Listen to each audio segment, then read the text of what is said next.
This year, two of the biggest players in the aero wheels game, Zipp and ENVE, released new super deep aero clinchers.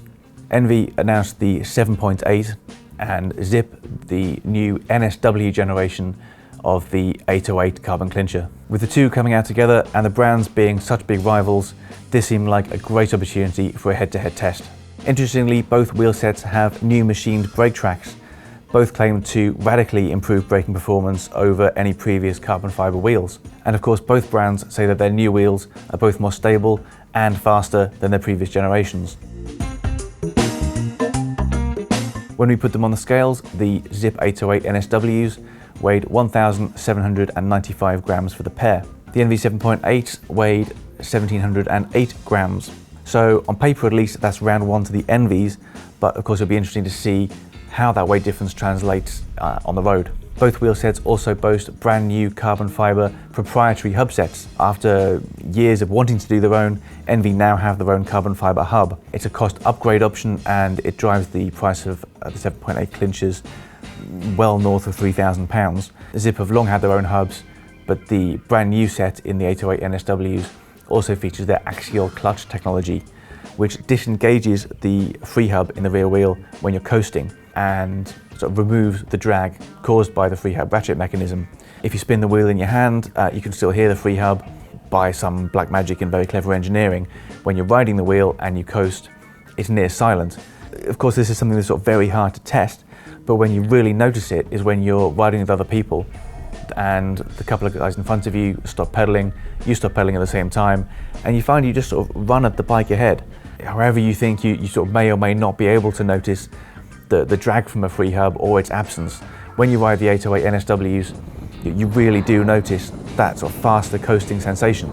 How much this can make you faster in a time trial or a road race or a triathlon is sort of up for debate. Of course, the whole time you're pedaling, which is as much of the time as possible, it's not doing you any favors. When you're running into a corner on the brakes, of course you're braking and it's almost working against you, then you actually have to brake harder. But when you're descending and you're tucked in, or so when you're sat in the wheels in a road race and you get to coast, you get that bit more free speed. If it's a choice between having it or not, we'd rather have it. The ENVE 7.8 have no such clever clutch mechanism in their free hub. However, the 7.8s do have the bonus of being tubeless compatible, which surprisingly, coming out in 2016 when tubeless is such a big thing, the Zipp 808s are not. As we're used to seeing from ENVE's SES range, the 7.8s have unequal depths and widths front to rear. The depths are 71 millimeters at the front and 80 millimeters at the rear. The front wheel is 29 millimeters wide, the rear is 27.5 millimeters wide. ENVE do this to promote better stability at the front wheel where that's more crucial and provide maximum aerodynamics at the rear wheel where the deeper section forms part of the whole bike's aero system. The Zipp 808 NSWs retain their familiar 82mm depth, now with a brake track of 26.4mm in width and a maximum width of 27.8mm, as the new NSW profile has been updated very slightly. Zipp say that this improves speed fractionally and also stability in gusty crosswinds.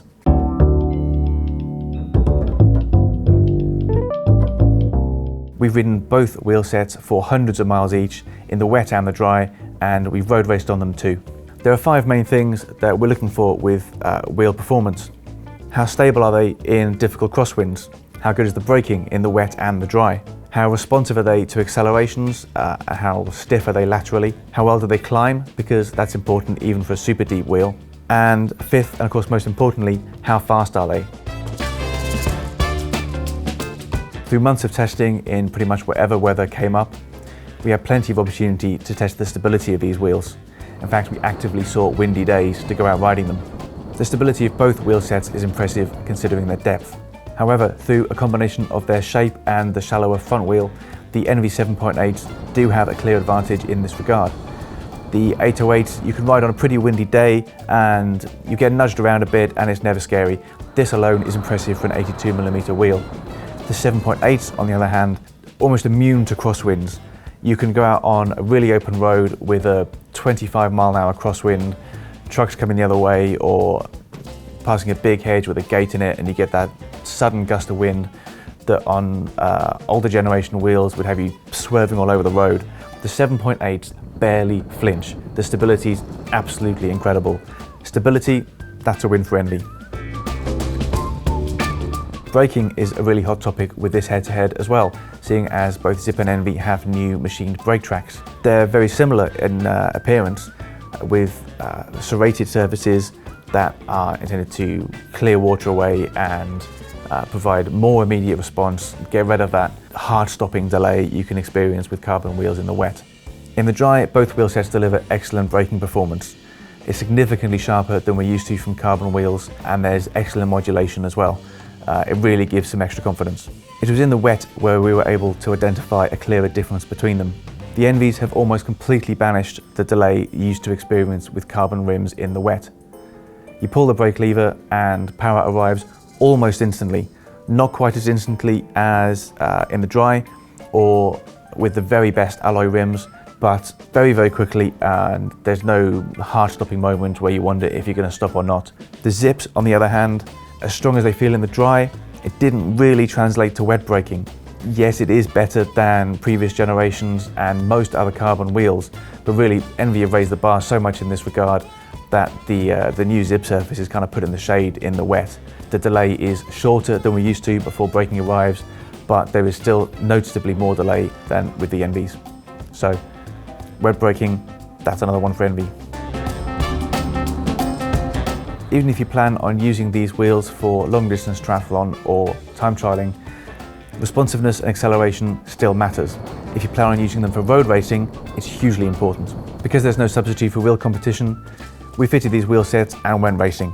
What we noticed is that both over 1700 grams, neither wheel set feels especially responsive, and certainly considerably more sluggish than the shallower circa 50mm tubulars we'd normally run that come in 400 to 500 grams lighter.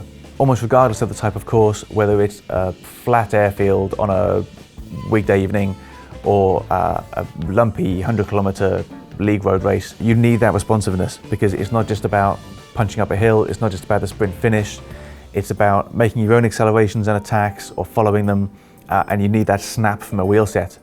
Both the Zipps and the ENVEs felt pretty sluggish in this sort of situation. Picking a winner here is almost a moot point. What we would say is that while a little heavy, both wheel sets deliver impressive stiffness. So when you're really attacking hard, there's no sort of unwanted flex underneath you, and that does translate into better acceleration. In terms of stiffness and responsiveness, we're calling this one a draw. Climbing performance might seem an odd criteria on which to judge wheels as deep as these. However, you'd be amazed at how hilly a course has to be before wheels like this are not faster than something of a shallower depth. Therefore, you want these wheels to excel on the hills as much as possible, because really you want to be riding them because they're faster. If it's something like, Ride London and you're going up sort of Leith Hill and Box Hill, these wheels are way faster because those hills are just pimples. Even something like Velathon Wales with a tumble, deep wheels are faster. On those hills, they will feel quite hard work because they are heavier, but if you have a deep aero wheel set that climbs pretty decently over the course of the whole ride, it's going to be faster. Between the Zipp 808 NSW and the ENVE 7.8s, it's fairly clear cut. The ENVEs are a useful 78 grams lighter, and that does tell. It's not especially tangible, but ride them back to back, spend enough time on each of them, and you do notice that the ENVEs get up hills that bit better. If you're looking to make the most of your aero wheel set, use them for as many events as possible. You're prepared to drag them up hills for the benefit you get going down the other side and along the valley. The ENVEs do have a slight edge. So climbing, that's another point to the ENVEs. Of course, this test is really all about speed, and it's this metric that is likely to give us our winner. Stability, braking, climbing performance, responsiveness, they're all pretty much secondary. If one wheel set is significantly faster, you and I are going to go for that wheel set and live with a slight deficiency elsewhere. To find out which wheel set is fastest, we used our usual method of testing them back to back on a known course to power output. However, because this is such a close fight and such a grudge match, we took this one step further, as well as putting them back to back on a country lane 10-mile Club TT course. We also tested them on a smooth racing circuit on a windy evening, and then again the following week on a really calm evening. For each test, we used a control helmet, skin suit, shoes, and bike, so the position is the same, and we rode to exactly the same power of 320 watts for each test. Crucially, the tyres were also a control factor in this test. We fitted both the Zipps and the ENVEs with the brand new Hutchinson Fusion 5 Galactic clinchers. Tyre pressures were set at 100 psi in the front and 105 psi in the rear, checked with the same digital pump directly before each run. In the first test on the road course, the ENVEs went 12 seconds faster than the Zipps. That's a fairly significant margin in just 10 miles. In the second test at Castle Combe on the windy evening, the Zipps regained a little bit of ground and were 2 seconds faster than the ENVEs. When we returned a week later on a calm evening, the Zipps pretty much repeated that performance, and this time they were 3 seconds faster.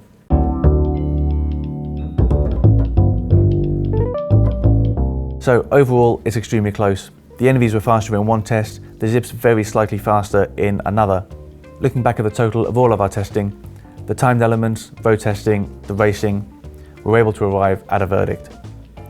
It's an extremely close one, and it's not purely down to the speed, but the winner in this head-to-head test is the ENVE 7.8. Given the choice, that's the wheel that we'd rather be spending time on, whether out on the road or racing. For more of the world's best bikes and product, check out Pro Cycling and 220 Triathlon magazines. There are links in the video description.